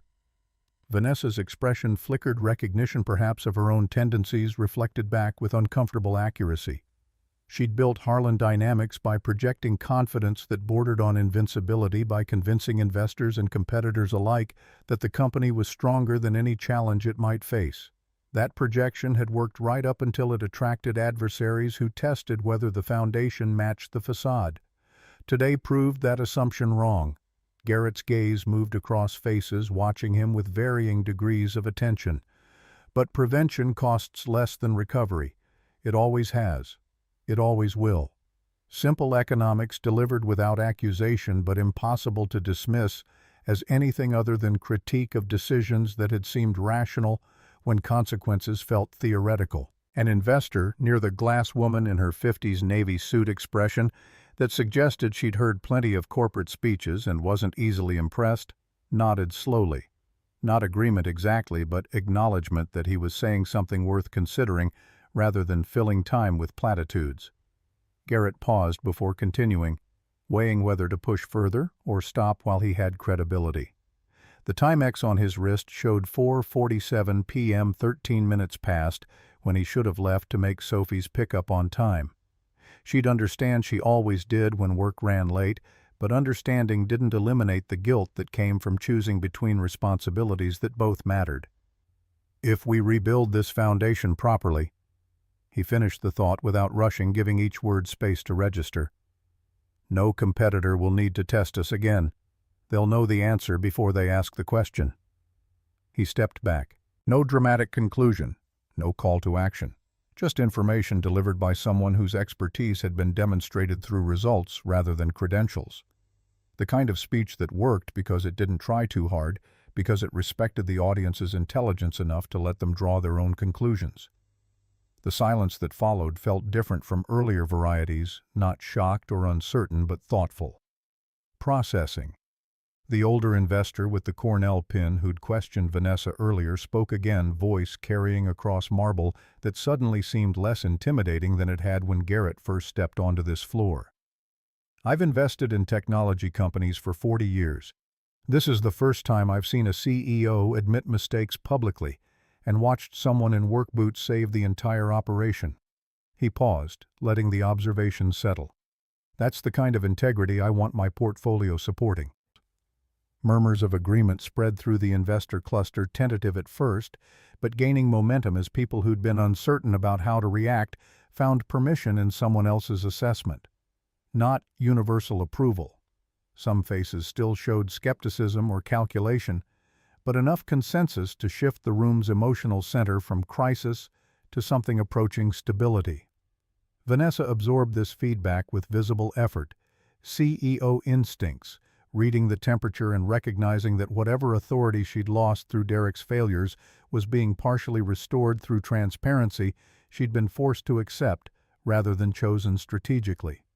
Not the outcome she'd planned when champagne was being chilled and quarterly projections were being polished, but better than alternatives that had seemed inevitable 30 minutes ago. Effective immediately. Her voice carried formal weight now, announcement rather than conversation. Harlan Dynamics will undergo complete structural cybersecurity overhaul led by Mr. Aldrich. The words hung in air, thick with implications. Complete overhaul. Not patchwork or incremental improvements, but fundamental reconstruction. The kind of project that would consume resources and demand attention from executives who'd grown comfortable treating security as someone else's problem. An investor near the front raised the obvious question. Will he be returning as chief security architect? Vanessa's response came without hesitation, this time decision already made. If he accepts. 40 pairs of eyes shifted back to Garrett, waiting for response to an offer that represented validation and opportunity and the kind of career restoration that most people would accept immediately without negotiation. He looked past the investors toward windows where Chicago's skyline was visible through glass that had been cleaned that morning by people whose names no one in this room would remember. The city spread out in geometric patterns, buildings stacked like the layers of infrastructure he'd spent 8 years maintaining, visible surfaces supported by foundations that only became important when they failed. I'll oversee the rebuild. His voice carried the same steady tone he'd used throughout, no triumph or satisfaction coloring the acceptance. But I won't sacrifice what matters most. Vanessa held his gaze, question forming before she voiced it. Which is, my daughter. Simple statement, 2 words that carried 8 years of decisions that had confused people who measured success through advancement rather than presence. She has a rheumatology appointment tomorrow morning. Blood work that can't be rescheduled. I need to be there. The specificity cut through corporate abstractions, reminding everyone that beneath professional obligations were human realities that didn't care about quarterly projections or investor relations. A few executives looked uncomfortable, unused to hearing personal constraints acknowledged so directly in spaces designed for discussing business strategy. But something changed in Vanessa's expression. Not pity, but something closer to understanding. For 8 years, she'd assumed Garrett had abandoned his career because he lacked ambition or couldn't handle pressure. Now she was finally seeing what he'd tried to explain in his resignation letter, that there were different kinds of strength, different ways to measure what mattered, different choices that looked like weakness to people who'd never had to make them. Claire stepped forward, legal mind already solving problems before they became obstacles. Flexible oversight can be arranged. Remote access for most functions, on-site presence when critical decisions require it. Garrett nodded appreciation for the practical framework, but his attention stayed on Vanessa. One condition.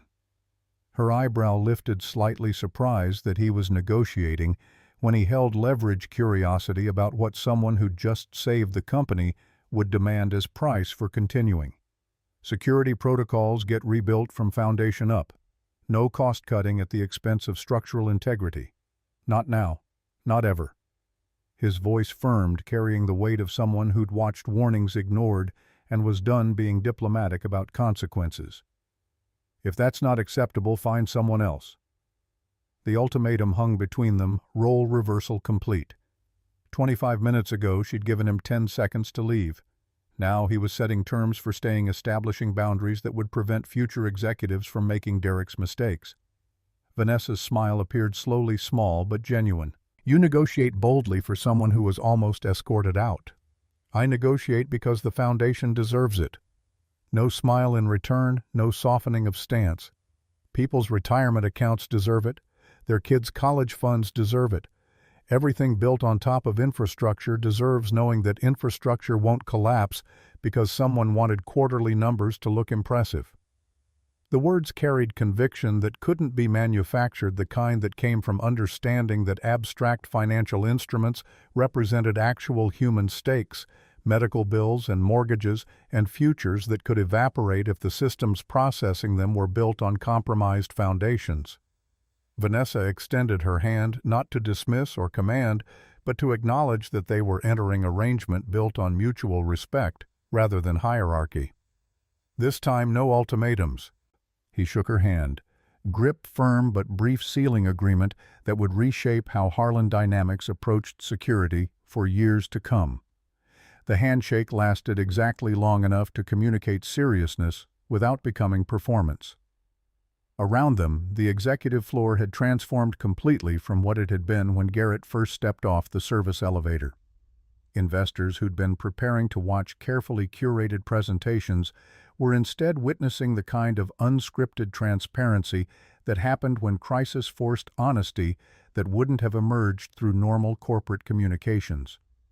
The screens still displayed trace logs, evidence of industrial espionage that would fuel litigation and regulatory inquiries and probably restructure how technology companies thought about protecting proprietary architecture from competitors willing to use illegal means to gain advantages they couldn't achieve through legitimate competition. Garrett picked up his tool bag canvas strap, settling familiar across his shoulder. Same uniform, same boots, same equipment he'd been carrying when security had positioned themselves to escort him away. But the gravity had shifted. He was no longer an interruption to be managed, but an architect whose expertise had just been validated in the most public way possible. He moved toward the elevators without ceremony, aware that investors were watching but not performing for their attention.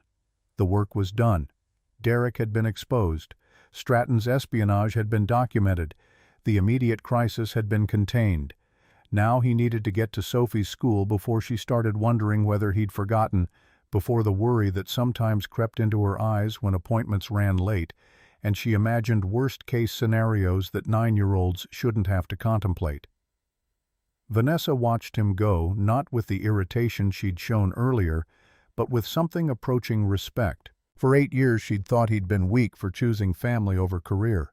Today she'd learned that strength had more dimensions than she'd understood, that someone could walk away from power without losing authority, that foundations, whether architectural or personal, required maintenance from people willing to prioritize what endured over what impressed. The elevator doors opened. Before Garrett could step inside, the older investor with the Cornell pin moved to intercept, extending his hand. 40 years evaluating technology investments. This is the first time I've seen integrity trump credentials. His handshake was firm respect between professionals who understood that competence mattered more than pedigree. Whatever Vanessa's paying you, it's not enough. Garrett's response came quiet, meant for the investor rather than the room. I'm not doing this for money. I know. That's why you're worth it. The investor released his hand, stepping back with a nod that carried weight beyond the gesture. The elevator descended through floors that had witnessed the entire crisis without knowing it. Employees working at desks while infrastructure strained beneath them. Administrative staff processing paperwork while authentication cascades collapsed. Security monitoring cameras while servers fought off intrusion attempts that would have destroyed the company if Garrett hadn't been in the building at exactly the right moment to recognize patterns that no one else would have noticed. The lobby opened before him, polished and professional, designed to project success to clients who wouldn't see the mechanical spaces where that success was actually built. People moved through with the casual confidence of employees who didn't know how close they'd come to losing jobs. Benefits, retirement accounts that depended on the company remaining solvent. Outside, Chicago's afternoon had shifted into early evening. The rain that had threatened earlier had moved through, leaving streets wet, but clearing city lights beginning to flicker on as natural light faded. The air smelled clean, washed free of the day's accumulated exhaust and tension. Garrett inhaled deeply, feeling pressure drain from shoulders that had carried it since the moment he'd noticed the first screen flicker upstairs. His phone buzzed Sophie, probably wondering where he was, why pickup was running late, whether everything was okay. He pulled it out, expecting text messages, finding instead a single notification from an email account he rarely checked. Subject line: official appointment, Chief Security Architect. He didn't open it, not yet. First, he needed to get to Sophie, needed to see her face and confirm that the foundation he'd actually built, the one that mattered more than any corporate infrastructure, was still solid, despite the day's chaos. The parking structure was 3 blocks away, far enough that his boots clicked rhythmically against sidewalks still damp from rain. Other pedestrians moved past without noticing him, just another maintenance worker finishing his shift, indistinguishable from thousands of others who kept cities running without expecting recognition. Exactly how he preferred it. His phone buzzed again. Sophie this time, message preview visible on the cracked screen. Dad, Mrs. Chen says you're running late. Everything okay? He typed back quickly. On my way. Traffic. Pizza tonight. Her response came immediately. Extra cheese. Simple exchange, ordinary in every way, except that it reminded him why he'd made every choice that had confused people who measured success through promotions rather than presence. Sophie's emoji carried more weight than any executive title, represented priorities that made sense in ways that quarterly earnings never quite managed. The parking structure elevator smelled like concrete and motor oil, industrial scents that felt more honest than the marble and expensive polish of executive floors. His truck sat on the third-level Ford F-150, 10 years old, scratched paint and worn seats, but mechanically sound because he maintained it the same way he maintained building infrastructure, with attention to fundamentals rather than aesthetics. The engine started on the first turn, reliable in ways that mattered more than impressive. He pulled out into traffic that was heavy but moving, Chicago's rush hour settling into its familiar rhythm of stops and starts that would get him to Sophie's school 15 minutes late, but not so late that she'd worry. As he drove, his mind stayed with what had happened, not with pride at having been right or satisfaction at Derek's exposure, but with the weight of knowing that institutional vulnerabilities ran deeper than any single person's negligence. Stratton Industrial wouldn't be the last competitor to test Harlan Dynamics' defenses. The next attack would be more sophisticated, would learn from this failure, would probe different vulnerabilities that couldn't be predicted until someone tried exploiting them. Rebuilding the foundation properly would take months, maybe years, would require resources and attention from executives who'd rather focus on expansion than security, would demand budget allocations that wouldn't show up as profit. In quarterly reports would mean saying no to optimizations that looked good on paper, but created risks that wouldn't manifest until long after the people who'd approved them had moved to other positions. But it was necessary. And now he had authority to make it happen, backed by investors who'd seen firsthand what happened when foundations were neglected in favor of margins. The school parking lot was mostly empty, other parents having already collected their children and headed home to dinner and homework and evening routines that didn't include emergency responses to corporate espionage. Sophie waited on the steps with Mrs. Chen, her teacher, small for 9, dark hair and a ponytail that needed redoing, backpack almost as large as her torso. She saw his truck and waved, smile breaking across features that carried both his stubbornness and her mother's warmth. The mother who'd died 6 years ago from complications that no amount of money or medical expertise had been able to prevent, leaving Garrett to navigate single parenthood while Sophie navigated lupus and grief in equal measure. He pulled up to the curb and she climbed in, backpack thumping against the seat. "You're late." "I know, work ran long." He didn't elaborate. Didn't explain that he'd just saved a multi-million-dollar company from collapse, or been offered his old position back, or witnessed industrial espionage get exposed in real time. Those details didn't matter compared to making sure she knew he'd gotten there, that work hadn't made him forget what actually mattered. "Did you fix something important?" Her question came casual, genuine curiosity without any awareness of how accurate it was. "Yeah, something that was broken for a long time." He pulled back into traffic, heading toward their apartment on the city's northwest side, where rent was reasonable and neighbors knew each other's names. "Pizza sound good, with extra cheese," she confirmed, pulling homework from her backpack. "And can we watch the documentary about deep-sea fish, the one that was on last week?" "Deal." They drove in comfortable silence, radio playing softly, city lights beginning to glow brighter as evening settled in fully. This was the foundation that actually mattered, not server architecture or authentication cascades or quarterly projections, but the simple reliability of showing up, being present, maintaining the structures that held a life together when everything else threatened to fall apart. His phone buzzed one more time, text from Vanessa, brief and professional. "Press briefing complete. Investors stable. Thank you."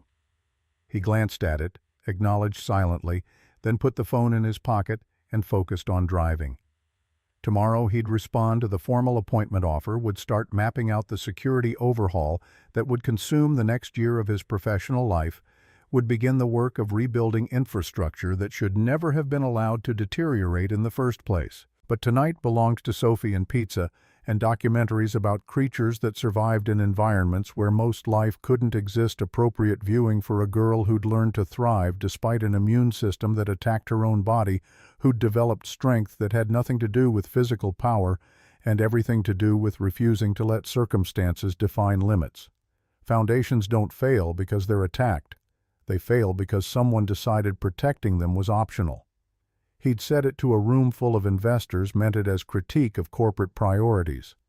But it applied equally to the foundation sitting beside him, asking questions about bioluminescent fish, while carefully not mentioning that her joints ached from the day's weather changes, or that she'd need another round of blood work tomorrow to make sure her medication levels were correct. Protecting that foundation had never been optional. Never would be. And if that meant negotiating flexible oversight instead of accepting full-time executive positions, if it meant choosing presence over prestige, if it meant being the kind of architect who understood that the most important structures were the ones built from attention and reliability rather than ambition and recognition, then those were choices he'd make again without hesitation. The apartment building came into view, modest brick structure that had seen better decades, but maintained the essentials: heat that worked, plumbing that didn't leak, neighbors who looked out for each other when storms knocked out power or medical emergencies required someone to watch Sophie while Garrett handled logistics.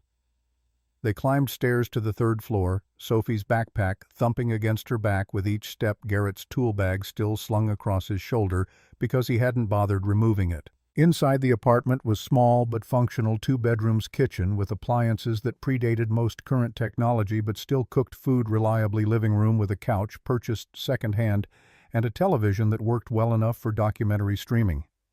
Home. Not impressive by executive standards, but solid in ways that mattered more than square footage. Sophie dropped her backpack and headed for her room to change out of school clothes. Garrett set his tool bag by the door, pulled out his phone, and finally opened the email from Vanessa. The appointment letter was formal, comprehensive, detailed enough to make clear this wasn't symbolic gesture, but actual authority backed by budget allocations and reporting structures that would give him power to implement changes that previous security architects had only been able to recommend. He skimmed through compensation packages and benefit details, stopped at the section outlining work arrangements. Flexible remote oversight with on-site presence as operationally required, schedule to accommodate family medical needs per discussion with Chief Legal Officer. Claire had been efficient translating his conditions into HR language that would survive policy reviews and ensure Sophie's appointments wouldn't conflict with corporate demands, the kind of practical problem-solving that made good lawyers invaluable. At the bottom, handwritten note from Vanessa, actual handwriting scanned and inserted, personal touch in otherwise formal document. Build it right. Take whatever time you need. VH. He read it twice, looking for subtext or qualification, finding only straightforward acknowledgement that some things couldn't be rushed without compromising quality. That prevention required investment beyond what quarterly thinking allowed. That foundations deserved the kind of attention most people only gave to surfaces. Sophie emerged in sweatpants and oversized t-shirt, hair down, now comfortable in ways she couldn't be at school, where other kids didn't always understand why she needed accommodations, or got tired more easily, or had to miss classes for medical appointments. Pizza time. Her voice carried hope, tempered by experience that sometimes plans changed when work interfered. Pizza time. He confirmed, setting the phone down and giving her his full attention. Extra cheese documentary about weird fish and maybe ice cream if there's any left in the freezer. Her smile brightened simple pleasure in reliable routine after days that often felt unpredictable despite everyone's best efforts at stability. Experience and skill don't become obsolete. They're foundations that every innovation builds on. And foundations never go out of style, they just get buried beneath surfaces until someone needs to dig down and remember what actually holds everything up. The words hadn't made it into his speech upstairs, had formed in his mind during the drive home while thinking about what made structures endure. But they captured something essential about why he'd been able to save Harlan Dynamics when newer architects with better credentials couldn't, because he'd been there when the foundation was laid, had understood not just how it worked, but why it had been designed that way, had recognized patterns that only became visible when you'd lived with infrastructure long enough to see how it aged. That kind of knowledge couldn't be outsourced or optimized away, couldn't be replaced by consultants who showed up for quarterly audits and left without understanding how systems actually functioned under stress, couldn't be duplicated by reading documentation that was always incomplete because the people who wrote it assumed too much or explained too little or simply forgot details that had seemed obvious at the time. Institutional memory mattered. Experience mattered. The kind of expertise that came from staying with something long enough to see it evolve mattered. And tonight what mattered most was keeping promises to a 9-year-old who deserved pizza and documentaries and the certainty that when her father said he'd be there, he actually would be, even if it meant negotiating with CEOs and restructuring corporate positions to accommodate medical appointments that couldn't be rescheduled. The pizza arrived 20 minutes later, extra cheese as ordered, still hot enough to burn the roof of your mouth if you weren't careful. They ate on the couch while watching organisms that survived crushing pressure and perpetual darkness by developing adaptations that looked bizarre to surface dwellers, but made perfect sense in environments where normal rules didn't apply. Sophie fell asleep halfway through the documentary, curled against his side, breathing steady in the way that confirmed her body was having a good day, despite the joint pain she'd mentioned briefly before dinner. He let the documentary play through to its conclusion, unwilling to move and risk waking her when rest was always valuable currency in managing chronic illness. When the credits rolled, he carried her to bed, lighter than she should be for her age, but stronger than medical statistics suggested, defying expectations through stubborn refusal to let lupus define her capabilities. He tucked her in, adjusted the nightlight that helped with occasional anxiety about medical procedures, and stood for a moment watching her sleep with the kind of fierce protectiveness that had driven every decision for 8 years.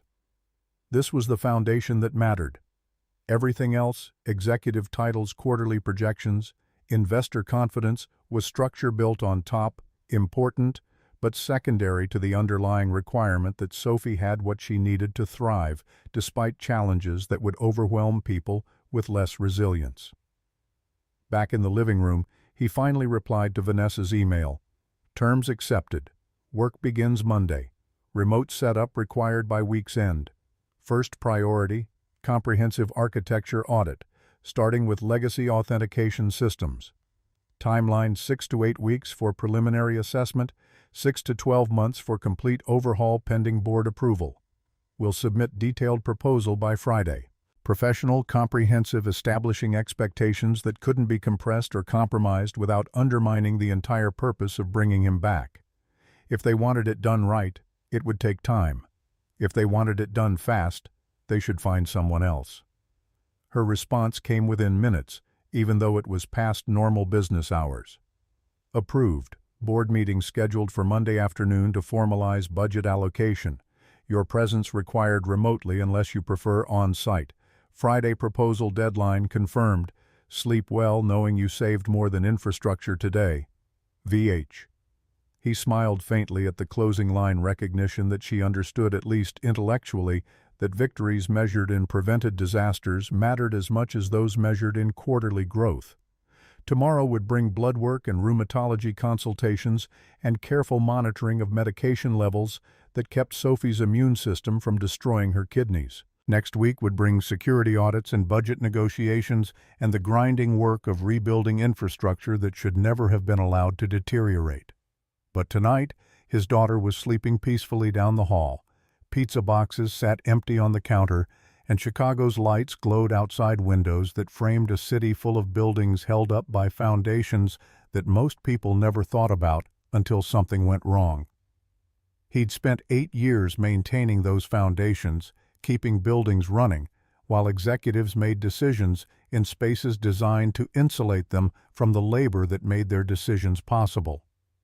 Now, he had opportunity to rebuild infrastructure that would protect not just Harlan Dynamics, but everyone whose livelihoods depended on systems that processed their paychecks and retirement contributions and medical benefits.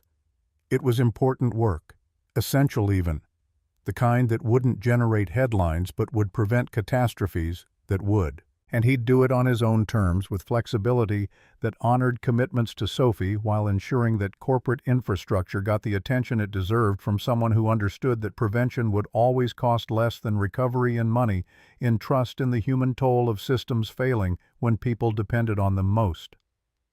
Garrett Aldrich had been given 10 seconds to leave an executive floor where he didn't belong.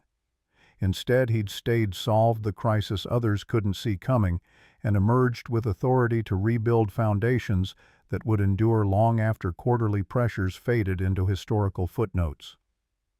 But the real victory wasn't the executive title or the investor confidence or even the exposure of industrial espionage. It was walking through his apartment door on time for pizza and documentaries, keeping promises to the person who mattered most, maintaining the foundation that held his actual life together when everything else was just architecture built on top. That was the foundation worth protecting, always had been, always would be.